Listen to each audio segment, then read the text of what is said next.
Quando Stephen Marfeu chegou em casa para almoçar em 29 de março de 1990, sua esposa Doreen estava deitada no sofá. Mas apenas algumas horas depois, quando ele voltou para casa depois do trabalho, ela não estava em lugar nenhum. Até hoje, ninguém sabe onde a Doreen Marfeu foi parar.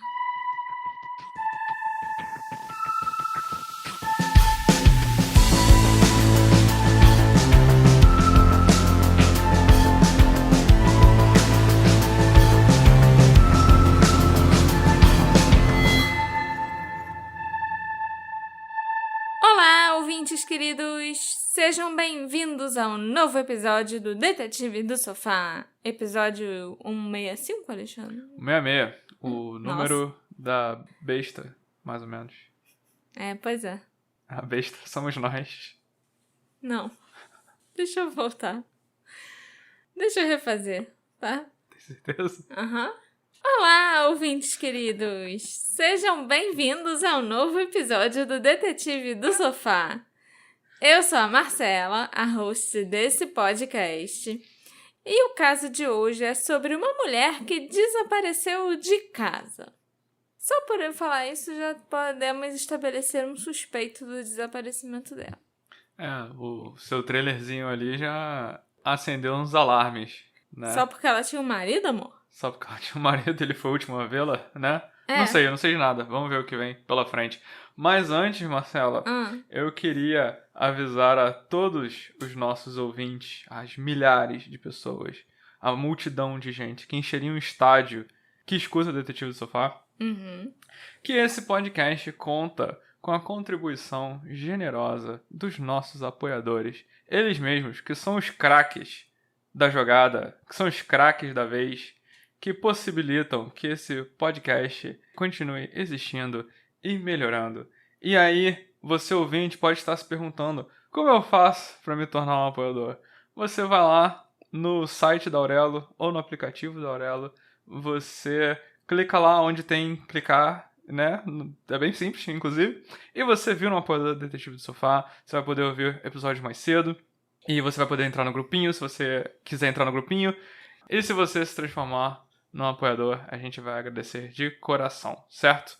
Agora sim, Marcela, me conta o que aconteceu com a Doreen Marfeu. Doreen Dobson nasceu em 7 de julho de 55. Não existem muitas informações disponíveis, sobre o início da vida dela, a infância, a adolescência e tal. Por isso que eu vou começar pela época em que a Doreen Dobson e o Stephen Marfeu se conheceram, em 1976, quando ela tinha 21 anos e ele tinha 27. Os dois rapidamente descobriram que ambos gostavam de estilos de vida bem ativos.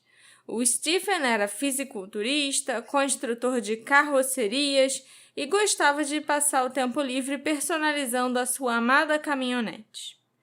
A Doreen era uma mulher com uma carreira de sucesso e uma pessoa organizada e pontual, que visitava frequentemente sua mãe, Laura. Com personalidades extrovertidas semelhantes, o casal parecia ser uma combinação perfeita. A Doreen e o Stephen desfrutaram de uma vida de jantares românticos, compras nos finais de semana e férias ensolaradas. E numa sexta-feira, dia 7 de julho de 78, após 2 anos de namoro, o Stephen e a Doreen se casaram, e ela se tornou a Doreen Marfeu. Eles compraram uma casa juntos em Johnston, Rhode Island, na Avenida Hartford. A Doreen trabalhava em tempo integral no departamento pessoal da Escola de Design de Rhode Island. Segundo uma colega de trabalho e amiga, a Doreen chegava sempre cedo e tinha a mesma aparência, vestida com um lindo terninho, com sapatos combinando e com os cabelos perfeitos. Em 1989, o Stephen e a Doreen comemoraram seu 11º aniversário de casamento. Mas as coisas não estavam indo muito bem.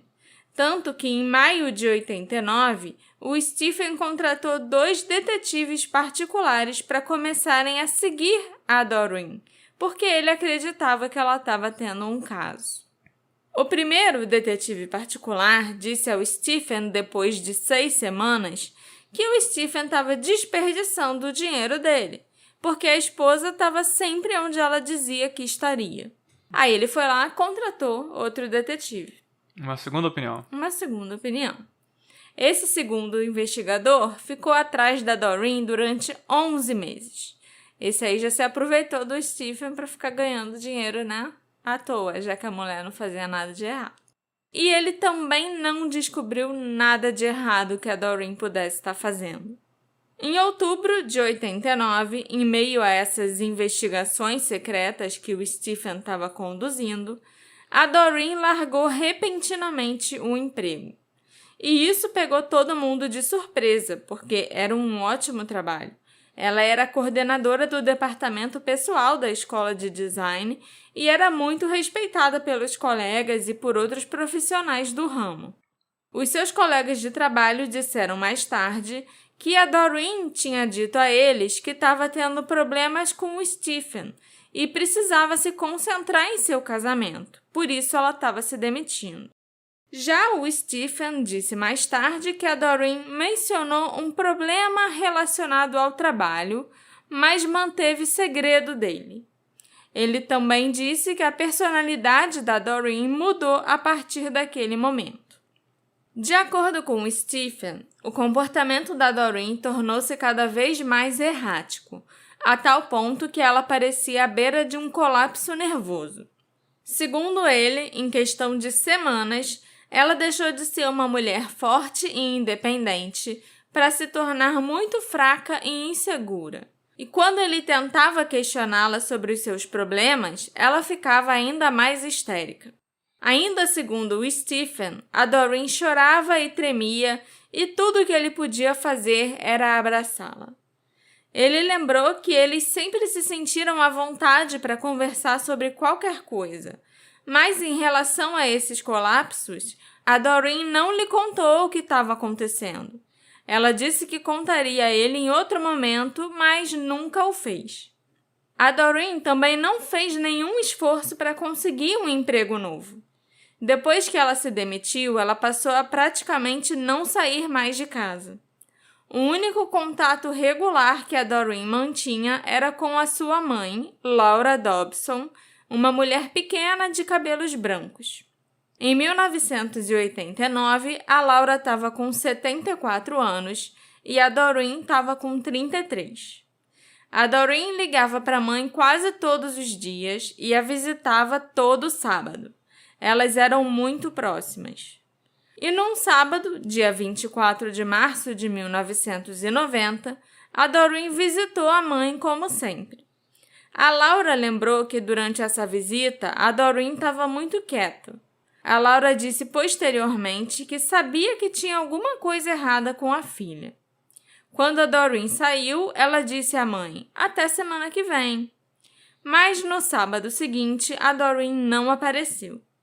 E isso não era típico dela. Ela sempre ligava se por algum motivo não fosse comparecer, nas visitas de sábado.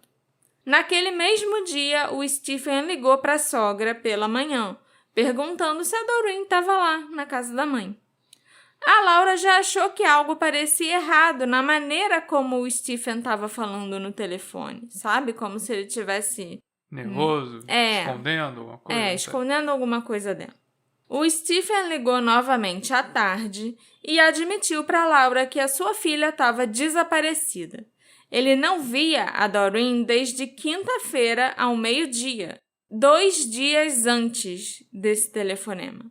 A Laura disse a ele para chamar a polícia imediatamente, o que ele fez. Então, o Stephen Marfeu relatou o desaparecimento da esposa na tarde de sábado, 31 de março de 1990, e um alerta nacional foi emitido pela polícia para ficarem atentos a ela. O Stephen disse à polícia que quando ele voltou do trabalho, por volta do meio-dia de quinta-feira, 29 de março, para o seu habitual intervalo de almoço, a Doreen estava no sofá vendo televisão. Ela estava usando uma calça jeans e uma camisa azul. Os dois conversaram um pouco e almoçaram juntos. O Stephen, então, saiu para voltar ao trabalho. Ele disse que não havia nada de incomum com a Doreen durante o almoço. Ela estava um pouco deprimida, mas, por outro lado, parecia bem. Com base em como ela estava agindo desde que tinha largado o emprego, vê-la com um humor levemente triste não era nada fora do comum para ele. O Stephen disse que ele voltou para casa naquele dia por volta das 16 ou 16h30. O carro da Doreen, um Ford Tempo 1984, estava na garagem e a casa estava trancada, mas a Doreen não estava lá dentro. Depois de olhar a casa e o quintal, o Stephen pensou que a esposa talvez tivesse saído para passear, dar uma volta, pelo bairro, para se encontrar com uma amiga ou fazer compras para se distrair. Tudo parecia arrumado e normal dentro da casa. Somente por volta das 17 horas que o Stephen percebeu que algumas coisas estavam faltando. Uma mala, roupas, o cartão Visa da Doreen e cerca de $600 em espécie que tinham sido retirados do cofre do casal. Quando a Doreen não voltou mais tarde naquela noite, o Stephen simplesmente presumiu que ela precisava de espaço e de um tempo sozinha. Ele foi para a cama naquela noite sem ter notícias da esposa. Tem algo aí que tá faltando nessa história, mas tudo bem. A sexta-feira passou e o Stephen continuou sem saber mais nada sobre a Doreen. Na manhã de sábado, ele começou a ficar inquieto. Durante 2 dias, a maquiagem, os bobs de cabelo e a escova de dente da Doreen ficaram na bancada do banheiro onde ela os havia deixado. Aparentemente não querendo alarmar os seus amigos e familiares, o Stephen não ligou para ninguém procurando pela Doreen durante esse período de 2 dias. Mais tarde, ele disse que estava confiante de que ela voltaria para casa depois de clarear a cabeça. Foi somente após contar para Laura que a Doreen estava desaparecida que ela o fez ir à delegacia e reportar o desaparecimento da Doreen. Alguns dias depois, a polícia recebeu um telefonema de alguém contando que o Stephen tinha contratado 2 investigadores particulares para seguirem a Doreen por meses e que ele era um marido muito controlador. Sempre que ela ia visitar a mãe, a Laura, o Stephen ligava para a casa da sogra para ter certeza que a Doreen realmente estava lá. Ele também ligava para a Doreen no trabalho dela para saber o que ela estava fazendo e com quem ela estava. Durante a investigação policial, o Stephen também mudou várias vezes a história sobre a última vez que ele a viu, como foi o almoço deles, no caso. Então, os investigadores imediatamente suspeitaram dessas ações conflitantes do Stephen. Ele estava supostamente tão preocupado ou obcecado com a esposa, com o que ela fazia e onde ia por cerca de 1 ano, que até a fez ser seguida por 2 detetives diferentes. Mas ele não se preocupou com o paradeiro dela durante os 2 dias em que a Doreen estava desaparecida. Como assim? Pega mal. Ele não contatou a polícia, ele não ligou para amigos, conhecidos ou familiares dela para saber se alguém a tinha visto e nem tentou procurá-la por aí. 1 semana após o desaparecimento da Doreen, a polícia de Johnston apareceu na residência do casal Marfeu para realizar uma busca. Isso pegou o Stephen de surpresa. Os investigadores se lembram que ele estava suando e nervoso. Mas eles não coletaram muitas evidências da casa, além de algumas correspondências e amostras de caligrafia. E nada foi coletado na busca no carro da Doreen. Na noite anterior à chegada da polícia na porta do Stephen Marfeu, houve uma forte tempestade. E o carro na garagem estava molhado. Então a polícia perguntou para o Stephen onde ele tinha ido. Mas ele negou ter saído de casa. E quando a polícia encontrou uma calça jeans que estava molhada dos joelhos para baixo na lavanderia, ele mudou de história explicando que ele, na verdade, tinha saído para passear. E os investigadores acharam muito estranho ele ter mentido inicialmente, e mais estranho ainda, ele ter saído para passear numa tempestade daquelas que tinha acontecido. O cara não mandou nem fui procurar a mulher, né? Não, fui passear, só isso. Os investigadores ainda descobriram que, no dia do desaparecimento da esposa, o Stephen fez um intervalo incomum de 70 minutos no horário de almoço. Ele normalmente demorava entre 20 e 30 minutos almoçando. Então, ele gastou o dobro ou talvez até o triplo do tempo naquele dia. O Stephen afirmou que ele teve problemas no carro e foi isso que causou a demora maior para voltar para a empresa depois do almoço. Vários, pequenos red flags por aí. Mais cedo, quando você fala que... Nossa, eu achei que ela precisava de um espaço, precisava ficar sozinha para pensar. Por quê? Né? A mulher já tava ruim.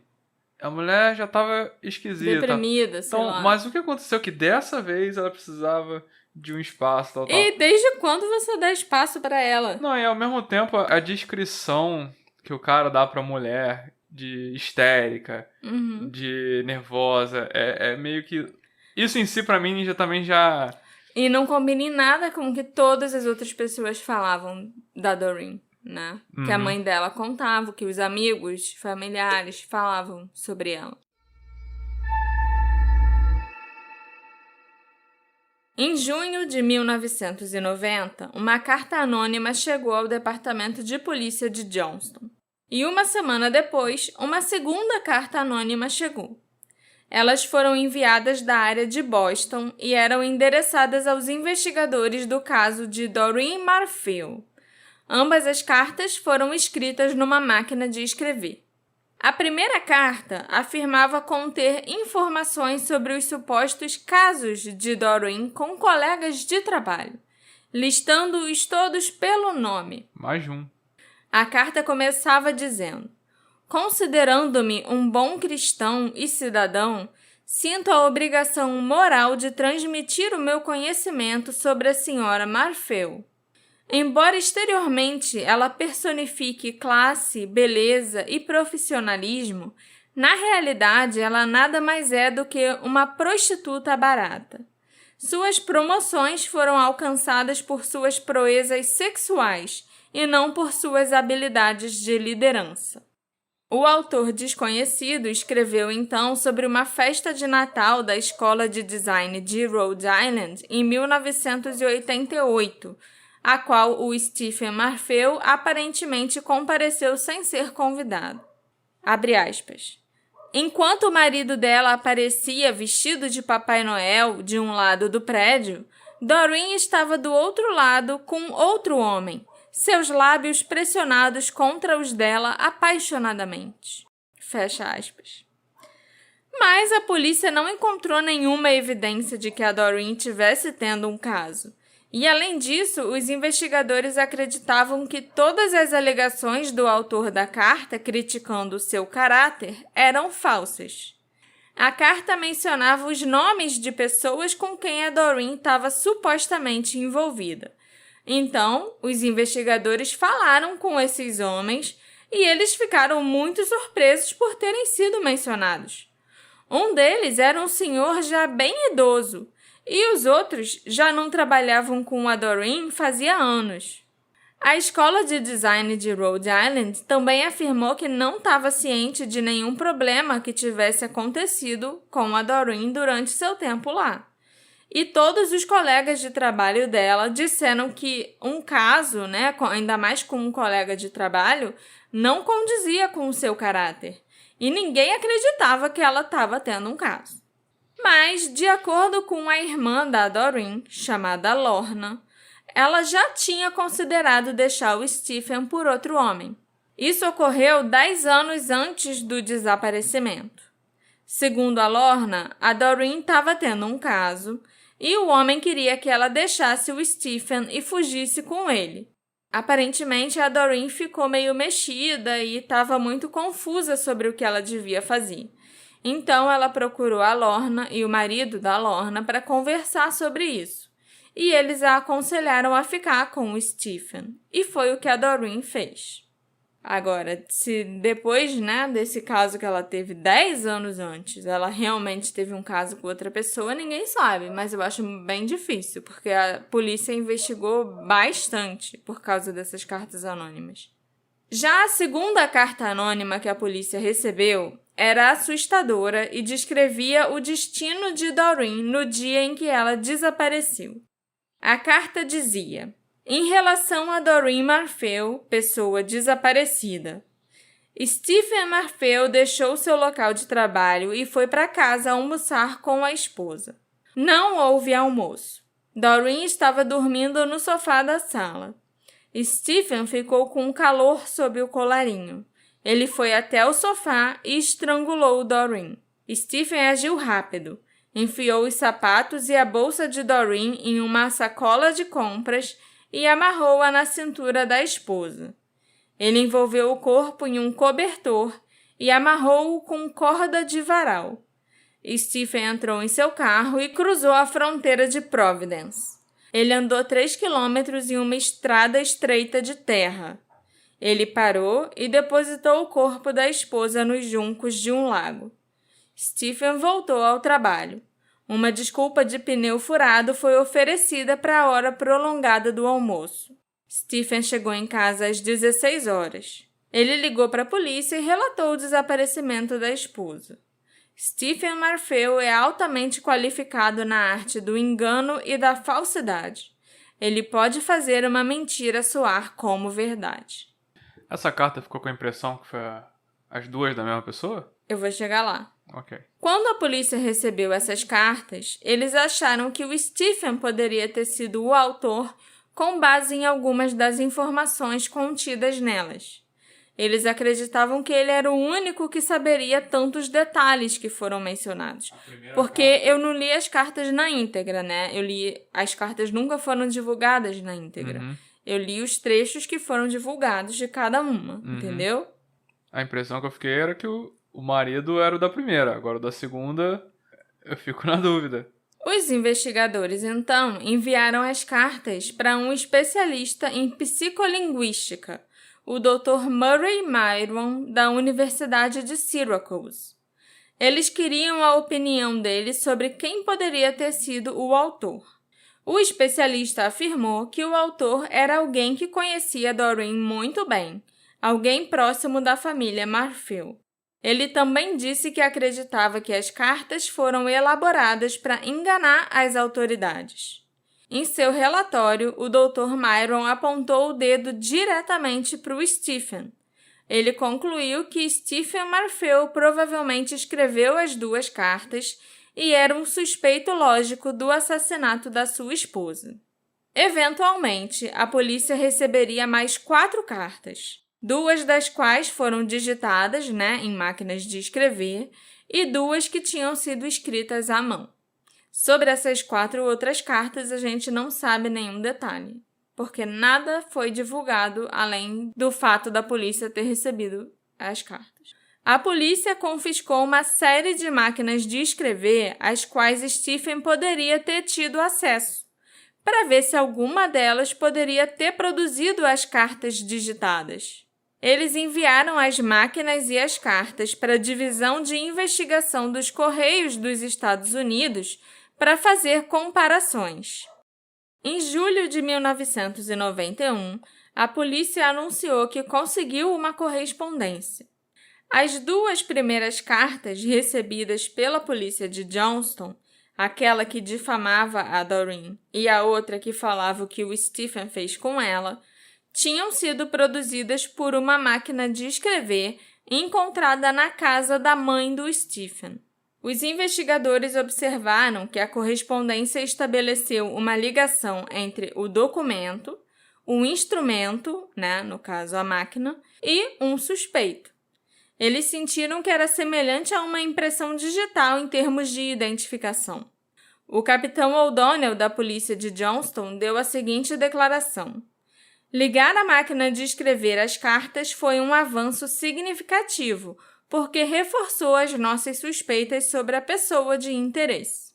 Para quem não sabe, era até bem fácil você identificar se uma carta foi digitada em uma determinada máquina ou não, porque, né, elas usavam fitas. E aí o texto que você digitava ficava gravado nas fitas. Além disso... Eu tava pensando que devia ser bem mais complicado. Não, além disso, as máquinas nunca eram todas iguais. Elas têm imperfeições. Várias vezes elas tinham alguma imperfeição em alguma letra.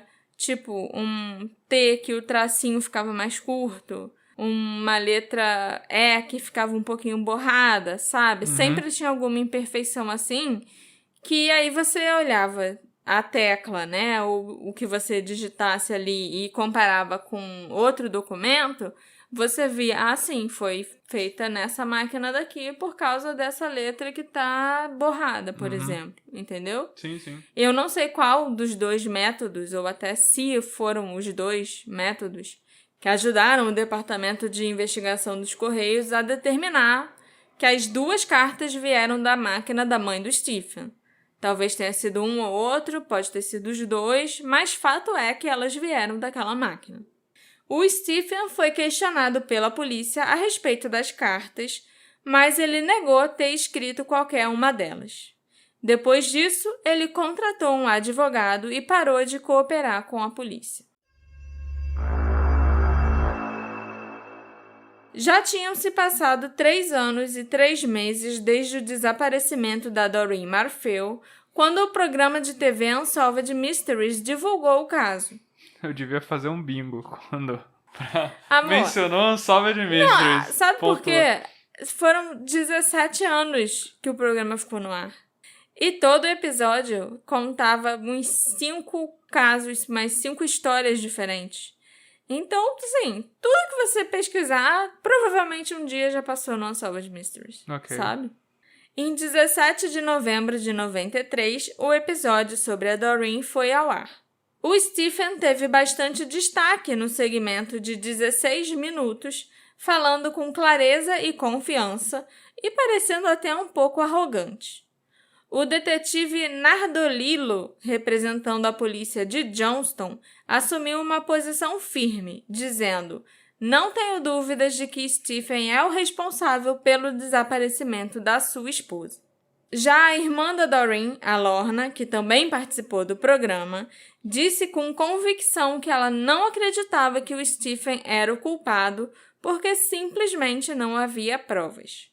A mãe da Doreen, a Laura, foi entrevistada e disse: "Quando vejo a maneira como o Stephen age quando a correspondência chega ou quando o telefone toca, ele ainda pensa que ela está viva."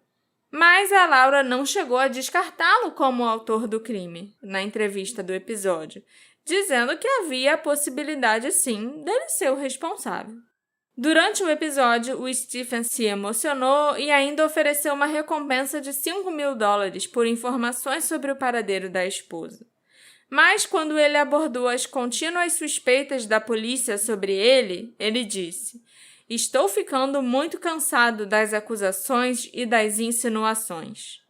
Assim que ele terminou de dizer essa frase, um sorriso começou a se formar no canto do seu rosto e depois desapareceu, dando a impressão de que ou ele tinha algo a esconder, ou ele gostava desse jogo de gato e rato com o detetive Nardolillo. Ok. Bota a foto do sorrisinho no Instagram. Tá bom. Pra eu ver depois. Em 1995, o Stephen encontrou o amor novamente, com uma mulher chamada Laura Vincent.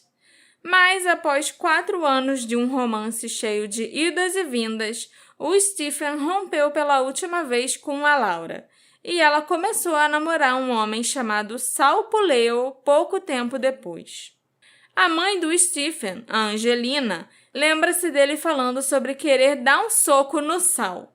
Numa reflexão posterior, ela desejou que ele tivesse feito isso ao invés do que ele acabou fazendo depois.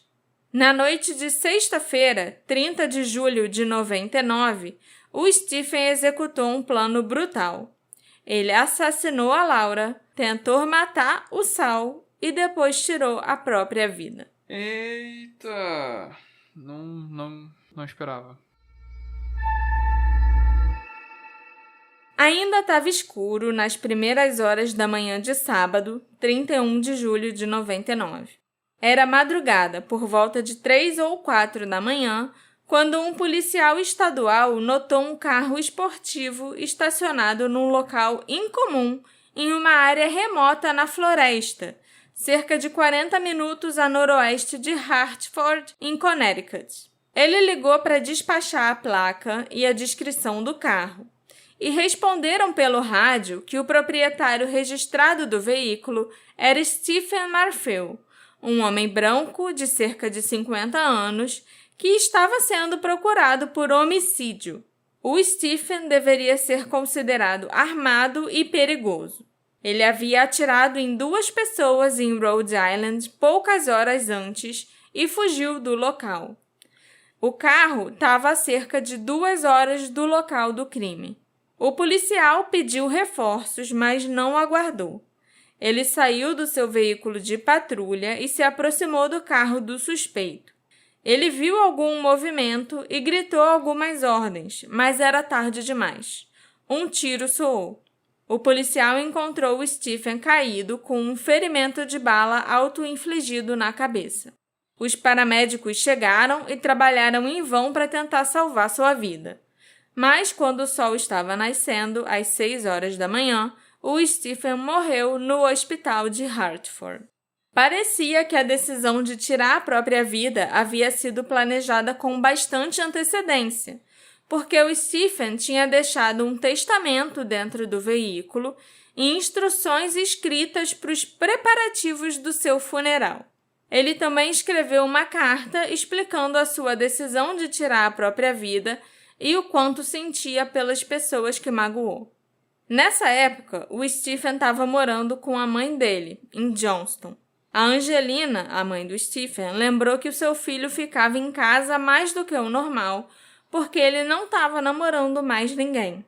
Na noite de sexta-feira, a noite do assassinato, o Stephen saiu por volta de 21h30 com uma mala de viagem e disse para a mãe que ele estava saindo de férias para refletir e tentar endireitar a sua vida. Ele pegou o seu Pontiac Firebird e dirigiu por 10 minutos até outro bairro suburbano nas proximidades de North Providence. Ele estacionou o carro perto da Avenida Homewood, número 103, o endereço do Sal Puleo. E foi lá que o Stephen esperou que Sal e sua namorada Laura voltassem para casa. O Stephen e a Laura namoraram intermitentemente por 4 anos, mas o Stephen tinha terminado o relacionamento com ela pela última vez em março de 99. Agora já era o final de julho, dia 31 de julho, e a Laura estava namorando o Sal, de 55 anos, há alguns meses. O Stephen era um cara muito machista, muito controlador, como a gente já sabe, e ele ficou muito puto porque a Laura começou a namorar outra pessoa tão rápido. E ele não, provavelmente, né? Não, ele não. A mãe dele até falou que ele estava ficando em casa muito mais do que o normal porque ele não estava namorando ninguém. Logo depois que o Sal entrou na garagem em seu automóvel Lincoln e estacionou, o Stephen apareceu com uma pistola Glock 9mm e começou a atirar. A Laura foi atingida diversas vezes na cabeça e no tronco, e o Sal foi atingido várias vezes na cabeça. Quando a polícia chegou, encontrou o Sal deitado no muro de contenção que margeava a entrada da sua garagem. A sua vontade de viver era forte e, de alguma forma, ele permaneceu consciente. Ele não conseguia falar e sangrava muito devido a vários ferimentos de bala na cabeça, mas ele apontou para o veículo ainda ligado, onde a Laura estava morrendo, e incentivou a polícia a atender primeiro a sua namorada. Mas não havia mais como salvar a Laura. Ela foi declarada morta no banco do passageiro do carro. O Sal foi levado às pressas para o hospital, onde foi submetido a uma cirurgia de emergência. O Sal Puleo era um homem divorciado e pai de 6 filhos. Ele tinha uma concessionária de carros usados chamada Mainville Motor Sales em North Providence, que ele possuía e operava desde 76. Ele era um motociclista que gostava de andar de Harley Davidson. Ele bebia e gostava de ir a um bar local chamado Parker's Pub, e ele aparecia para tomar café da manhã nas manhãs de domingo no restaurante Cal's Corner. O Sal completou 56 anos enquanto estava no hospital lutando pela vida, cercado pela sua família. Incrivelmente, ao longo dos dias e semanas que se seguiram, o Sal se recuperou. No dia 30 de agosto, ele recebeu alta do hospital e foi para casa. Mas uma amiga da família e a proprietária do Cal's Corner, chamada Gina Califano, disse no Providence Journal que o Sal ainda precisaria de mais cirurgias. O Sal viveu até os 71 anos e continuou administrando a sua concessionária de automóveis. A Laura Vincent, sua namorada, não teve tanta sorte. A Laura tinha 38 anos quando ela foi baleada e morta. Ela era mãe solteira de 2 adolescentes. A Laura tinha uma família enorme e era uma de 11 filhos. Na época em que ela foi assassinada, a Laura trabalhava no Ace in the Hole Beauty Salon, que pertencia à irmã dela, há 5 anos como manicure. E ela foi descrita por aqueles que a conheciam como uma mulher independente e trabalhadora. O seu senhorio disse ao Providence Journal que ela era a inquilina ideal, enviada do céu. O senhorio falou que ela era uma mulher muito bonita por dentro e por fora, que ela era a pessoa mais legal do mundo e todos a amavam. Ele, inclusive, sempre disse que tinha muita sorte de tê-la como inquilina. Essas 3 empresas que eu mencionei de North Providence eram próximas umas das outras, né? A Mainville Motor Sales, que era a concessionária que pertencia ao Sal, o Cal's Corner, que era a lanchonete da Gina Califano, onde o Sal tomava café da manhã todo domingo, e o Ace in the Hole Beauty Salon, o salão da irmã da Laura, onde ela trabalhava como manicure. E todos os funcionários dessas 3 empresas e os proprietários também adoravam festejar juntos. Todos eles usavam roupas de couro, de motociclista e andavam juntos nas suas Harleys. Era um grupo bem unido de amigos, sabe? A Gina até disse que eles riam, brincavam e agiam como um bando de idiotas malucos. Mas as coisas nunca mais seriam do mesmo jeito. A Laura e o Sal estavam na fase de lua de mel do seu relacionamento relativamente novo. E o Sal costumava passar sempre na floricultura local e comprar rosas para Laura, antes de ir para o trabalho, já que eles trabalhavam muito perto um do outro. Embora o Stephen e a Laura tenham se separado, a morte da Laura é classificada como um caso de violência doméstica devido ao provável motivo do Stephen, que era ciúme. O major do Departamento de Polícia de Providence, o Albert De Cristofano, disse: "Eu acho que a gente pode concluir que o motivo foi ciúme, né? Afinal, o que mais poderia ser?" O Stephen tinha namorado a Laura por quase 4 anos. E no fim das contas, foi ele que terminou com ela. Mas logo depois, ela começou a namorar um amigo em comum dos dois, o Sal Puleo. E eu acho que talvez isso pode ter sido demais para o Stephen. Não só o fato dela ter começado a namorar outra pessoa tão rápido, mas ainda era alguém que ele conhecia. O Stephen, inclusive, acabou se afastando desse grupo muito chegado de amigos e ele foi só ficando mais irritado no seu isolamento social, sabe? Que ele perdeu a namorada e ainda acabou ficando sem os amigos. No bilhete de suicídio que ele deixou no carro, ele se dirigiu à mãe, escrevendo: "Eu sabia que não viveria até ser uma pessoa idosa durante toda a minha vida, mas recentemente percebi que morreria pelas minhas próprias mãos. E infelizmente levarei algumas pessoas comigo. Eu sei que é uma coisa insana de se dizer, mas eu sinto que é a única maneira. Eu finalmente perdi o controle. Eu não quero ajuda. Eu devo fazer o que eu tenho que fazer. Conversar com um profissional, com você ou com os meus amigos não está nos planos. Me comprometi a eliminar Sal, Laura e a mim mesmo nessa ordem. É a única maneira. Quanto mais eu penso nisso, mais forte eu sinto que é justificado. Percebo que se trata de uma pessoa doente falando, mas finalmente passei para sempre pro lado sombrio. Eu não tenho medo de morrer e não tenho nada pelo que viver. Nessa carta, o Stephen também se referia aos seus sentimentos em relação ao desaparecimento de Doreen. Ele mencionou que estava vivo 9 anos a mais do que deveria e que se sentia muito culpado pelo desaparecimento da Doreen, mas ele não assumiu responsabilidade direta pelo desaparecimento dela. No entanto, as suas ações parecem implicar que ele teve algo a ver com isso. Eu acho que principalmente essa frase, vivo 9 anos a mais do que deveria, sendo que a Doreen tinha desaparecido exatamente há 9 anos. Eu entendi que ele, o assassinato / suicídio deveria ter acontecido há 9 anos, né?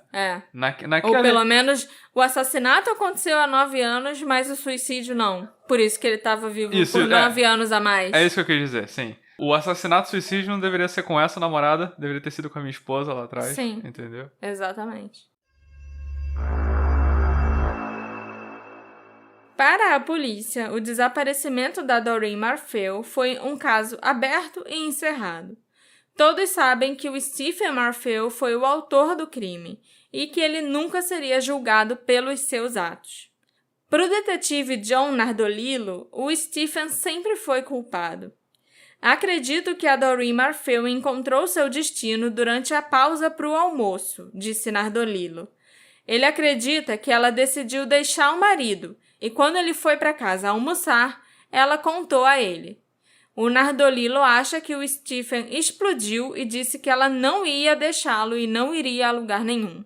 Então, furioso, ele provavelmente a estrangulou, assim como aquela segunda carta dizia que ele fez. O policial, o Nardolillo, ficou arrasado pelo Stephen não ter confessado na sua carta de suicídio, mas ele acreditava que o Stephen podia ter deixado para eles uma pista importante sobre a localização dos restos mortais da Doreen.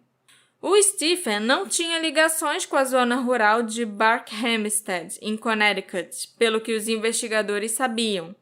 E a polícia estadual disse para o Nardolillo que o local onde o Stephen estava de carro, onde ele cometeu o suicídio, não era um lugar onde as pessoas simplesmente tropeçam, onde elas chegam sem querer, sabe? Eles acreditavam que o Stephen precisava ter alguma experiência naquela área para conhecer aquele local. Experiência, talvez, em se livrar de um corpo.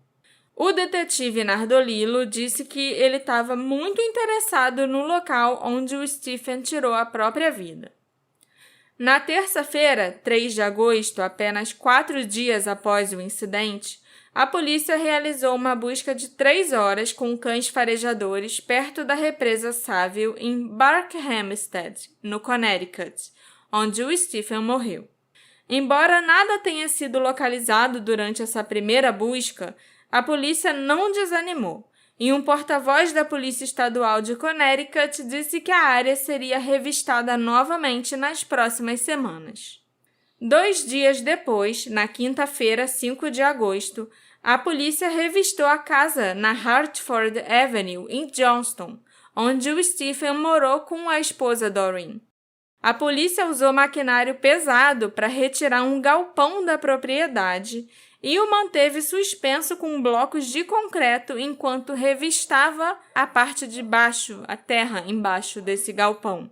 Mas nada foi encontrado. Depois que a Doreen desapareceu, a mãe dela, a Laura, e o Stephen permaneceram próximos. Ela até tinha planejado deixar algum dinheiro para ele em seu testamento. Na manhã anterior ao seu suicídio, o Stephen inclusive deu a Laura uma carona do hospital para casa. E durante a última conversa que eles tiveram, a Laura se lembra de ter lamentado o destino da filha. Vocês dois poderiam ter tido uma vida maravilhosa, disse ela. E o Stephen respondeu, eu sei. Às vezes, a Laura perguntava diretamente ao Stephen, você a matou? Mas ele sempre negou. A Laura estava mais preocupada em ter a chance de enterrar a filha do que em apontar dedos para o ex-genro. Nunca pensei que pediria a Deus que me deixasse viver mais tempo, mas eu rezo todos os dias para que ele me deixe encontrá-la e enterrá-la. A Laura morou na década de 2000 em Central Falls, em Rhode Island, com os seus 4 gatos. Um dos gatos, chamado Frosty, tinha pertencido a Doreen. Ela disse sobre a filha: "Todo mundo amava Doreen. Ela era tão inteligente. Eu sei que se ela estivesse viva, ela teria entrado em contato comigo." A Laura viveu uma vida longa, falecendo aos 96 anos em outubro de 2010. Mas ela infelizmente morreu sem saber o que aconteceu com a sua filha mais nova. Os investigadores acreditam que o Stephen matou a Doreen, mas também acham que o caso não pode ser encerrado até que os seus restos mortais sejam encontrados. A sua família, hoje em dia, acredita que o Stephen foi o responsável pelo desaparecimento da Doreen e espera, sim, um dia encontrar os seus restos mortais. Ela era muito próxima da família, e mesmo que ela tivesse fugido com um amante ou algo parecido, ela nunca ficaria tanto tempo sem contatá-los. Ainda mais a mãe dela, né, que já era uma senhora idosa. E eu acho que essa era a intenção do Stephen, com as cartas, talvez, e com o desaparecimento e tudo. Fingir que a Doreen tinha resolvido fugir com um amante, talvez. E teria a irmã dela, a Lorna, para dizer: então, ela já tinha pensado em fazer isso 10 anos antes, com um amante que ela teve. No que diz respeito ao Stephen Marfell, seria coincidência demais que um cara tivesse a esposa desaparecida e considerada morta e ele não ter absolutamente nada a ver com isso e ele próprio acabar matando a ex-namorada 9 anos depois desse fato.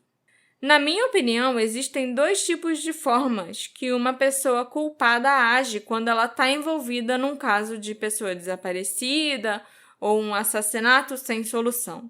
Ou o culpado pode ficar excessivamente recluso, ou ele fica muito extrovertido, tentando aparecer e se envolver nas investigações do caso. Nos casos em que o culpado fica muito recluso, ele começa contratando um advogado logo de cara e falando que não vai falar com a polícia. Embora, a gente saiba que contratar um advogado é a coisa certa a fazer para qualquer pessoa envolvida em qualquer caso de polícia. Ponto. Mas a pessoa de interesse contrata um advogado de forma suspeita quase no momento em que o suposto ente querido desaparece e se recusa a falar com a polícia ou a ajudar a tentar resolver e investigar o caso. E, é claro, existem aqueles que tentam compensar a culpa fazendo de tudo para mostrar que se importam, E praticamente se convidam para todos os programas ou tipos de mídia que podem. Embora a gente possa argumentar que o Stephen, por exemplo, estava fazendo de tudo o que ele podia para encontrar a Doreen, aqueles que realmente se importam até vão à TV, vão aos jornais e tudo, mas você vê a apreensão na pessoa, sabe? Ou então uma determinação em encontrar o seu ente querido desaparecido, mas você ainda vê uma sensação de nervosismo, porque aquela pessoa não está acostumada a estar na TV e sabe que precisa dar tudo de si naquele momento para chamar a atenção para o caso, e isso nunca é algo que você deseja fazer. Chamar a atenção da mídia porque alguém que você ama desapareceu, entende? Mas aqueles que têm culpa envolvida, como eu acredito que é o caso do Stephen, normalmente parecem excessivamente confiantes e nem um pouco relutantes em aparecer na TV. E o Stephen com certeza se enquadra nessa última categoria pelo que eu vi dele no Unsolved Mysteries, sabe? Ele estava confiante, ele estava arrogante, ele estava dando aquele sorrisinho meio de lado e estava lá, aparecendo, tomando a frente do caso no Unsolved Mysteries. Foi ele quem sugeriu o caso para o Unsolved Mysteries.